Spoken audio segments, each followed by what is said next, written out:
Lo invito a que abra junto conmigo sus Sagradas Escrituras en el Evangelio según San Lucas, capítulo número 24. Si usted tiene a bien ponerse de pie en reverencia a la palabra del Señor, lo puede hacer. Evangelio según San Lucas, capítulo número 24, para honra y gloria del Señor. Vamos a leer 3 versículos en esta preciosa noche. Evangelio según San Lucas, capítulo número 24, leemos del verso número 13 al verso número 16, para honra y gloria al Señor. Glorifica el nombre del Señor cuando esté en la porción bíblica en esta hora.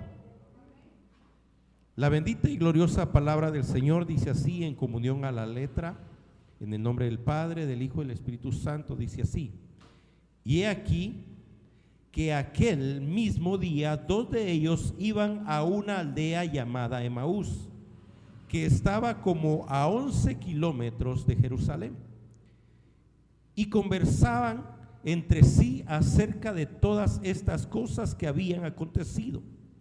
Y sucedió que mientras conversaban y discutían, Jesús mismo se acercó y caminaba con ellos. Repitamos este último, mis amados hermanos. Y sucedió que mientras conversaban y discutían, Jesús mismo se acercó y caminaba con ellos. Señor, en esta hora te damos gracias, Padre, porque nos permites estar delante de tu presencia, Señor. Por favor, háblanos por medio de tu palabra, por medio de tu Espíritu, oh Señor. Toda honra y toda gloria es tuya por los siglos de los siglos. Amén. Puede sentarse, amado hermano.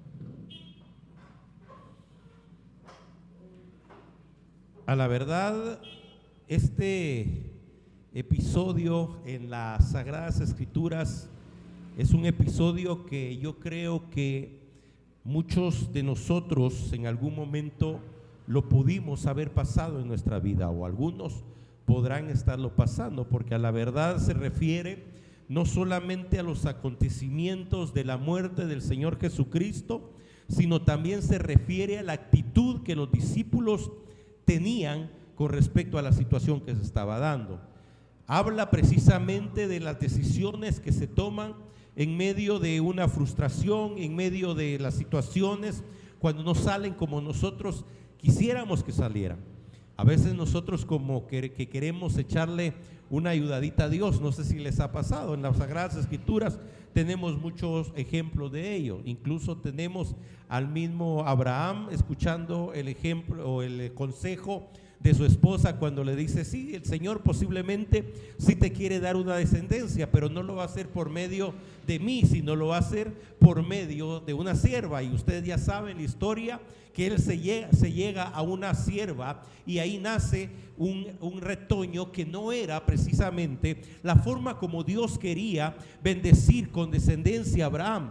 Aquí nosotros encontramos a 2 discípulos mostrándonos la situación en la que ellos están viviendo. Yo quisiera que en esta hora, con el corto tiempo que tenemos, tratemos de entender, tratemos nosotros de vivir ese momento en el que ellos están pasando, para entender qué había sucedido. Ellos habían estado en toda esa situación en la que había padecido el Señor Jesucristo. Ellos habían estado en el momento cuando el Señor Jesús había fallecido, en el momento cuando le habían ya metido una lanza en su costado. Ellos habían visto todo lo que había sucedido con el Señor Jesucristo. Pero no solamente habían visto eso, habían visto también, hermano, cómo el Señor con poder y gloria había hecho una serie de milagros, hermanos, que yo creo que con uno que nosotros hubiésemos visto nos hubiéramos quedado hasta cierto punto maravillados de la forma en que el Señor hubiese actuado. Ellos habían vivido precisamente todo ello con el Señor Jesucristo, habían tenido esa experiencia de caminar con Él. Sin embargo, habían visto toda la situación contraria que se había dado después de la muerte de Él. La palabra del Señor dice que hasta sus mismos discípulos, cuando fue capturado, cuando fue llevado preso, ellos mismos se dispersaron. Es decir, que ya no había nadie a su alrededor. ¿Qué más no decir del momento en el que el Señor falleció? Para muchos las esperanzas de lo que Dios había predicado, lo que Dios había dicho por medio de sus profetas se había terminado. Toda esperanza había acabado. La palabra del Señor dice que aquellos hombres tomaron una decisión. Dice ese mismo día, cuando habla de ese mismo día, está hablando de que por la mañana, yo no sé, la Biblia no relata, pienso yo que no se dieron cuenta de lo que había pasado María y las otras mujeres cuando habían ido a buscar al Señor Jesucristo a la tumba. Ya no estaba, ellos no se habían dado cuenta de eso. Y luego la Biblia dice, y ese mismo día ellos tomaron la decisión de encaminarse a Emaús, que está más o menos como a 11 kilómetros de distancia de Jerusalén. En otras palabras, no esperaron noticias. En otras palabras, esperaron solamente el momento en el que ellos podían salir, y salieron de aquella ciudad. Si nosotros entendemos, no podían viajar el día sábado, porque el día sábado definitivamente no podían alejarse de su hogar. Entonces esperaron el día domingo a primera hora, cuando lo pudieron hacer, se pusieron de acuerdo y salieron camino a Emaús, es decir, dejaron la ciudad en donde el Señor Jesucristo había fallecido, y ellos, hermanos, empiezan a encaminar a esa ciudad y empiezan a platicar de todos los eventos que habían sucedido en aquellos días. La misma palabra del Señor más adelante lo vamos a leer, dice que iban caminando con tristeza en sus corazones, con desesperanza en sus corazones. Yo quiero decirles, hermanos, cuántas veces nosotros tomamos una decisión apresurada cuando el Señor Jesucristo está a punto, o cuando el Dios Todopoderoso está a punto de hacer una obra maravillosa en nuestra vida. Perdemos la esperanza y tomamos malas decisiones. Aquellos hombres, dicen las Sagradas Escrituras, que se empiezan a encaminar hacia Emaús. Ahora, yo quiero que entendamos lo que la palabra Emaús significa. Significa primavera templada. Significa primavera templada. ¿Alguien podría, hermanos, contarme o decirme qué es para usted la primavera?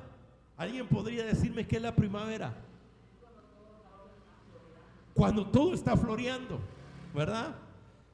Los que subimos por la carretera vieja en primavera, ahí se pone amarillo de una florecita que aparece en todo ahí para arriba. Estamos en primavera. Empieza todo a florear. Pero en medio de la primavera, si usted mira hacia el cielo, ¿qué es lo que va a ver usted? Un sol precioso. ¿Sí o no?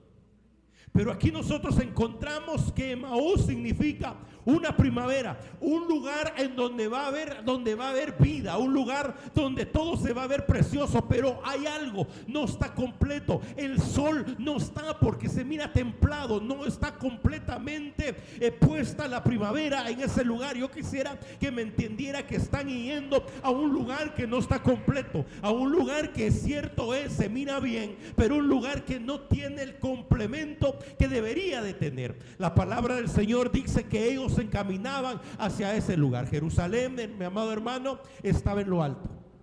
Y entonces ellos, en algunas versiones, busqué la versión, no la encontré, pero en algunas versiones dice, mi amado hermano, y descendieron a la ciudad de Emaús.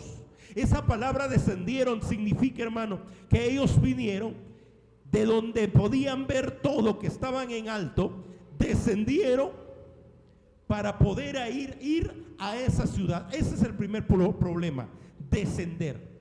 Yo quiero que veamos algo aquí. Descender.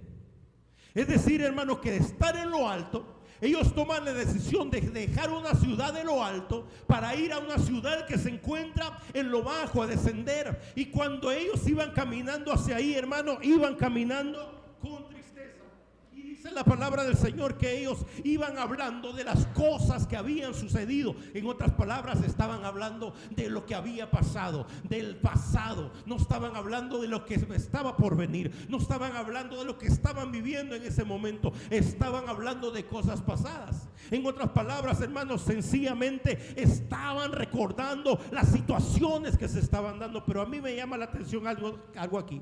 Y dice, y he aquí, aquel mismo día de ellos iban a la aldea llamada Emaús, y estaban como a 11 kilómetros de Jerusalén. y conversaban entre sí acerca de todas esas cosas que habían acontecido. Y sucedió que mientras conversaban y discutían, Jesús mismo se acercó y caminaba con ellos. El verso 16. Pero sus ojos estaban velados para que no le reconocieran.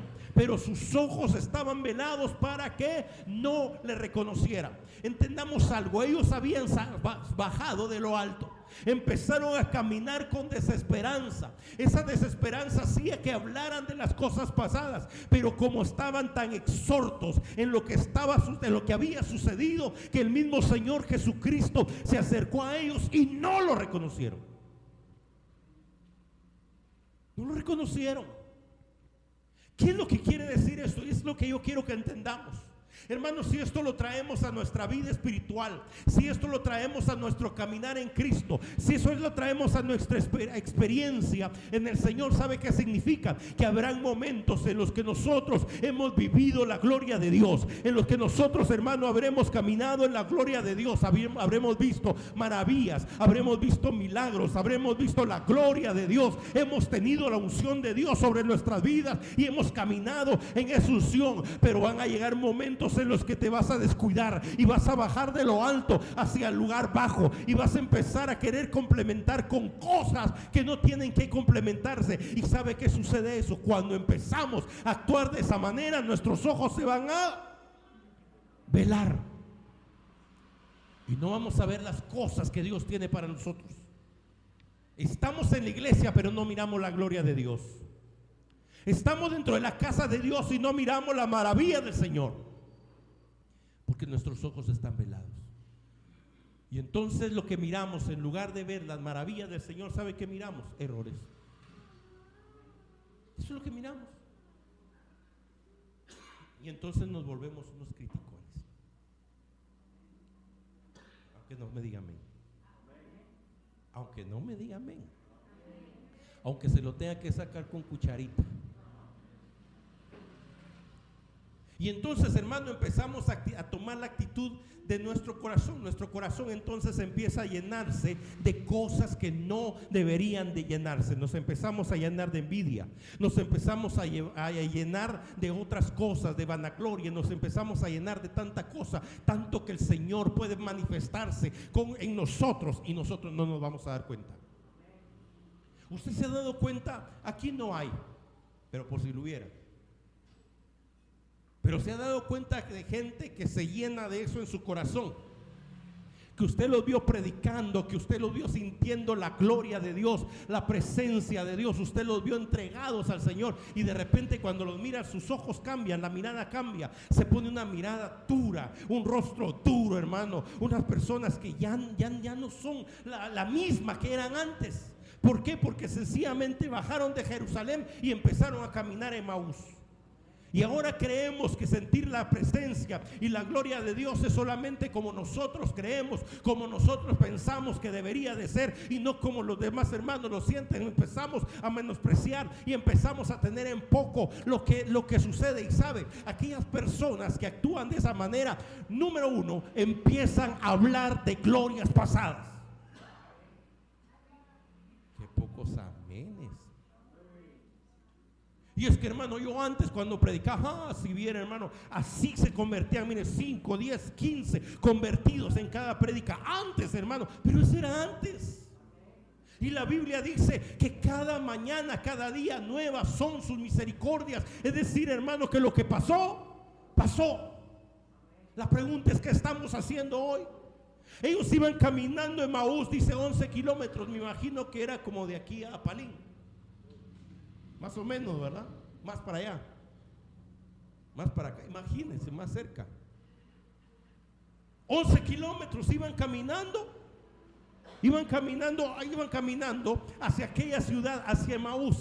Iban, hermano, tristeando, en otras palabras. Iban hablando de todo lo que había pasado. Yo me imagino que iban, mira, ¿te acordás cómo el Señor multiplicó los panes? Ay, sí, mira, y los peces también, y qué ricos estaban. Pero mirá lo que le pasó. ¿Cómo fue que hayan matado al maestro? ¿Cómo fue que falleció? Si la palabra del Señor nos decía que nos venía a liberar, y ahora ya no, y ahora ¿en quién esperamos? Y empezaron a perder, hermano, esa fe. Empezaron a perder, hermano, lo que ellos habían visto. Empezaron a olvidarlo. Y cuando nosotros empezamos a olvidar lo que el Señor ha hecho en nuestra vida, cuando empezamos a olvidar la gloria de Dios, entonces, hermano, no vamos a sentir la gloria de Dios. Por eso hay gente que va a la iglesia día tras día y no siente la gloria de Dios. Y entonces vamos a tener que cambiar cantos cada vez que hagamos servicio, porque eso ya le aburrieron. Y vamos a empezar, hermano, a que el hermano pastor ya no predique él porque traiga nuevos, porque él ya aburrió. Y nada nos va a parecer. Y vamos a criticar. Y vamos a señalar. Pero la gloria del Señor no la vamos a ver. Qué silencio, hermanos. Qué silencio. Y aquí la palabra del Señor dice que el mismo Señor se acercó a ellos y ellos no le pudieron reconocer. Voy a ir un poquito más rápido. En el verso 17 y 18 dice: y le dijo, hablando de Jesús, ¿qué discusiones son estas que tenéis entre vosotros mientras vais andando? Y ellos se detuvieron con semblante triste. Respondiendo uno de ellos, llamado Cleofas, le dijo: ¿eres tú el único visitante en Jerusalén que no sabe las cosas que en ella han acontecido en estos días? ¿Eres tú el único que no sabe lo que ha acontecido en estos días? Me llama la atención la palabra Cleofas, que significa padre de honor o padre ilustre. Es decir, alguien que tiene honor, alguien ilustre, alguien con conocimiento, alguien, mi amado hermano, que no era cualquier persona. Ese iba dentro de ese grupo, él iba caminando con ellos. Eso a mí me dice que cualquiera de nosotros, desde el pastor hasta cualquiera de nosotros, puede perder la unción del Señor cuando dejamos, hermano, que esos sentimientos que no son del Señor nos tomen. Y entonces empezamos, hermano, a perder las bendiciones que Dios tiene para nosotros. Hay gente, hermano, que actúa de esa manera. El Señor está a punto de usarlo, el Señor está a punto de levantarlo. ¿Y sabe qué hace? Ay, no, yo mejor me voy, yo ya no sigo aquí. Yo mejor me voy a otro lado. Y mire, hermano, anda de iglesia en iglesia, de iglesia en iglesia. Yo siempre he dicho, no son ovejas, son abejas. Como andar de flor en flor. Y no echan raíz en ningún lado. Están aquí, no echan raíz, van a otro lado, no echan raíz y no echan raíz en ningún lado. Y hermana Gore, ¿qué pasa en un árbol que no echa raíz? Se muere. Está falso. ¿Sabe cuál es el mayor problema que nosotros tenemos? Que a veces nos creemos tan ilustres, tan conocedores, que perdemos la unción. Nos creemos tan de la alta que perdemos, hermano, la unción que Dios tiene para nosotros. Y disculpen, hermanos, esto no es regaño. Sencillamente les estoy haciendo una acotación de lo que sucedió en la vida de estos hombres. Una decisión mala que tomaron al rumbo a donde iban. Y eso hizo que perdieran la visión. Y eso hizo que anduvieran con tristeza. Saben que a veces el enemigo es tan mentiroso que lo primero que hace en nosotros es meter tristeza. Yo le voy a decir algo, hay mucha gente que ya no va a las iglesias o ya no quiere congregarse. No, hermano, porque lo hayan lastimado, sino que el enemigo los confundió. Y empiezan a decir, no, es que en esa iglesia nadie me quiere, en esa iglesia se la llevan de dinero todos, por eso a mí no me hablan, por eso a mí no se me acercan. Y empezamos, hermano, a tener ese tipo de actitud. Empezamos a victimizarnos. Y cuando actuamos de esa manera, hermano, empezamos a perder lo ilustre que Dios dio para nuestras vidas. ¿Cuántos bendicen en nombre del Señor? Como hay que resumir lo más que se pueda, voy al punto número 3. El mismo Señor Jesucristo tomó la actitud para levantar a esa gente, para levantar a esos que se habían bajado, a esos que habían olvidado lo que Dios había dicho. Hizo algo con ellos, y eso lo empezamos a ver nosotros en el verso 27, siempre ese capítulo, no se mueva de ahí.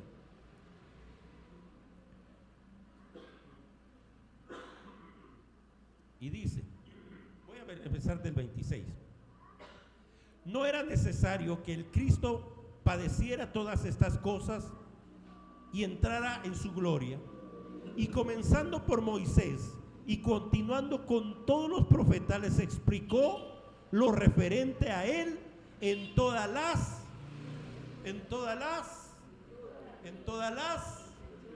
escrituras. ¿Cuántos capítulos leyeron hoy de su Biblia? ¿O esta semana? No, mejor no me digan. No me quiero decepcionar. ¿Cuánto leemos de la palabra del Señor? Hermano, queremos empezar a levantarnos de cómo estamos. Leamos la palabra. Amemos la palabra. Hermano, no esperemos que venga un profeta y nos diga: hijo mío, dice el Señor, yo te quiero levantar, lee tu Biblia. No lo esperemos. Aquí la palabra del Señor, les dijo el Señor, lo primero que hizo el Señor. Yo creo que el Señor los amaba tanto, vaya que no dijo, por no darles un cosco. Están chillando, van a donde no tienen que ir, no me reconocen y no leen la palabra. Quiero recordarles que la palabra del Señor dice esto y esto, que era necesario que esto aconteciera. Y aún Moisés y todos los profetas lo dijeron. ¿Ustedes por qué están tristes? Si en verdad solamente es cumplimiento de la palabra. En primer lugar debemos de entender, hermano, que a lo que tenemos que aferrarnos nosotros es a una palabra de un Dios que vive y permanece por los siglos de los siglos. ¿Cuántos bendicen y glorifican el nombre del Señor? Y miren, no es justificarme, pero hay gente que le da más importancia al que el pastor le dio una palmadita en la espalda a lo que la palabra del Señor dice.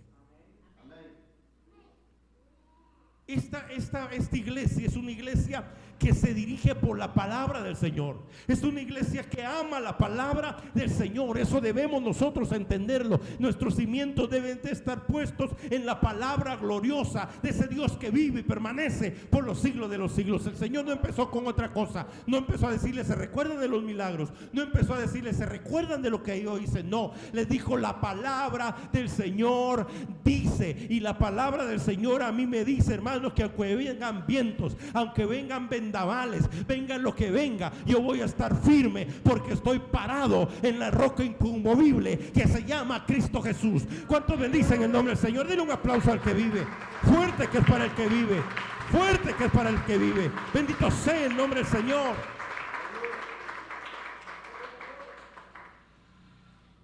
Número 2, ahí en el verso 24-29, adelantito. Y ellos le instaron diciéndote, en otras Biblias, si usted tiene la Reina Valera, dice, le suplicaron diciéndole, quédate con nosotros, porque está atardeciendo y el día ya ha declinado. Y entró a quedarse con ellos. Mire esto. Le rogaron, le pidieron que se quedara. Número 2, ¿sabe qué es lo que nosotros tenemos que buscar para volver a ser ungidos por el Señor? Para tener esa presencia de Dios, es desear su presencia. La pregunta es, ¿a qué venimos a la iglesia? Porque tengo privilegio. Porque si no voy, entonces hasta el domingo, ¿y qué voy a hacer hoy? ¿Por qué venimos a la iglesia? ¿Sabe por qué tenemos que venir a la iglesia? Porque deseamos la presencia del Señor en nuestra vida. Porque deseamos la presencia del Señor en nuestra vida. ¿En qué momento nosotros vamos a tener esa presencia del Señor en nuestra vida? Cuando lo desee. El Señor dice: clama a mí, yo te responderé. En el momento que usted empiece a clamar al Señor, hermano, nosotros vamos a sentir la presencia del Señor. La pregunta es: ¿cuántos estamos dispuestos a clamar? Sí la desea, hermano. Sí la desea, hermano. Nosotros tenemos que ser un pueblo, hermano, que mire, un fosforazo y a clamarle al Señor. Un fosforazo, mire, hermano, y empezar a clamar y a sentir la presencia del Señor. Debemos de desearla. Yo siempre lo he dicho, la presencia del Señor es como esos árboles que están llenos, hermano, de frutos maduros. Pero si usted se pone: ojalá cayera ese fruto, ojalá cayera, ¿qué cree que va a pasar? Y si lo agarra y lo sacude, sacudamos ese árbol. ¿Y cómo lo vamos a hacer? Dispuestos a clamar, dispuestos a arrancar en clamor. Fíjense que siento en el corazón decirle esto. ¿Se recuerda cómo cayeron los muros de Jericó? El Señor les dijo que iban a callar durante un tiempo y nadie iba a decir nada. Nadie. Y hasta que yo lo ordene, dice, van a tocar trompeta, van a clamar, van a pedir. Hermano, cuando yo lo haga, entonces van a ver la gloria de Dios. ¿Y sabe qué pasó? Todos callados.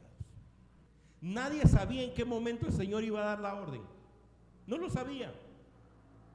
Entendamos, hermano, que no iban 5 gente. Los que salieron, hermano, de Egipto eran 4 millones. O sea que no iba poca gente. De repente, hermano, el Señor les da la orden que toquen la trompeta y empiecen a clamar. Hermano, si yo le dijera a usted: clamemos ahorita, sin darles previo aviso antes, sin prepararlos, ¿será que nosotros haríamos que cayeran los muros? Era un pueblo entrenado. Hermano, usted quiere que esta presencia, que la presencia del Señor se sienta aquí, tenemos que aprender a clamar. Hermanos, tenemos que estar dispuestos en cualquier momento a abrir su boca y empiece a clamar y empiece a fluir la presencia del Señor. Cuando nosotros en realidad lo hagamos, hermano, ay Dios, hermano, estas paredes no van a aguantar. Verso 30 de siempre de ahí, 30 y 31. 30 y 31. Y sucedió que al sentarse a la mesa con ellos, tomó pan y lo bendijo, y partiéndolo les dio. Entonces le fueron abiertos los ojos y le reconocieron, pero él desapareció de la presencia de ellos. Número 3. ¿Se recuerda cuál era el primero? Palabra. Segundo, desea la presencia. Y tercero, comunión. No conocieron a Jesús hasta que tuvieron la comunión. Oiga lo que les estoy diciendo. No conocieron o no reconocieron a Jesús hasta que tuvieron la comunión, hasta que Jesús partió el pan delante de ellos. No es posible que seamos bautizados. No es posible que no tengamos ningún impedimento para recibir la cena, la palabra del Señor, para recibir la comunión del Señor y no nos asomamos. No reconocieron a Jesús hasta que Jesús partió el pan con ellos. ¿Sabe qué significa eso? Comunión con su Señor, comunión con Jesús. Usted quiere tener comunión con Él, pues tiene que tener intimidad con Él. Y para tener intimidad con Él debe de ser fiel. Debe de ser fiel. Pero muchos somos infieles delante del Señor.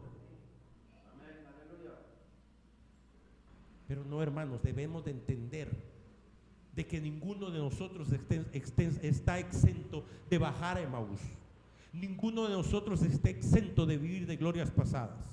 Ninguno de nosotros, por el privilegio que pueda tener y la experiencia en el Evangelio que pueda tener, está exento de no sentir la presencia y la gloria de Dios por las actitudes negativas delante del Espíritu de Dios. Y estaremos en la presencia de Dios y no la sentiremos, sencillamente porque no tenemos comunión con Él.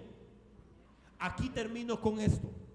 Hasta que partieron el pan con Jesús, reconocieron con quién estaba.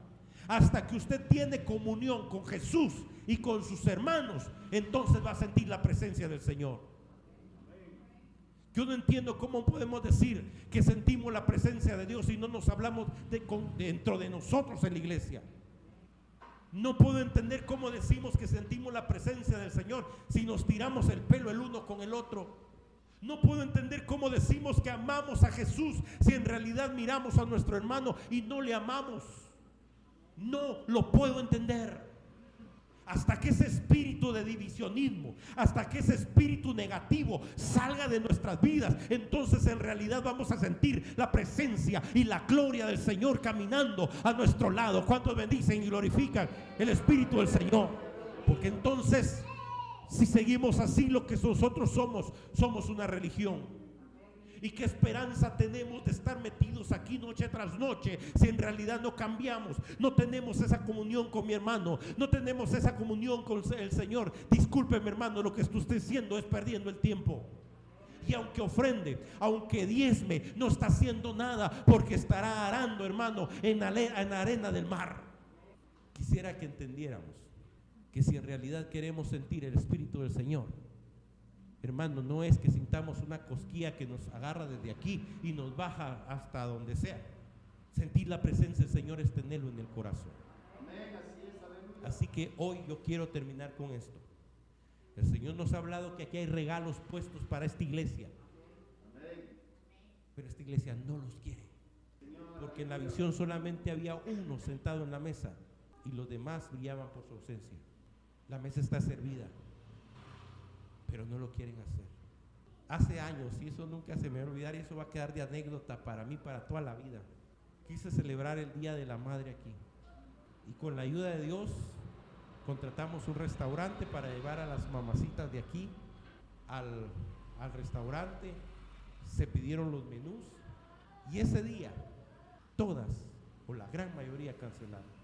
Es que tengo que ir no sé a dónde, quiero ir a no sé dónde. Tal vez habían 3. Yo sé que el Señor llevó a otras que recibieron bendición y hubieron frutos, gloria al Señor, pero estamos exactamente igual. Las mesas están servidas, pero no lo queremos. Qué pena que no anhelemos lo que el Señor tiene para nosotros. Entendamos, mi amado hermano, que el Señor se entristece en su corazón cuando prepara algo para usted y usted no lo quiere. Mientras nosotros no cambiemos de actitud, no vamos a ver a Jesús moviéndose. Si lee ahí, si usted se sienta a leer detenidamente ese pasaje, los regañó. Hoy, iglesia, digámosle al Señor: Señor, yo anhelo tu presencia. Señor, en esta hora te damos gracias, Padre,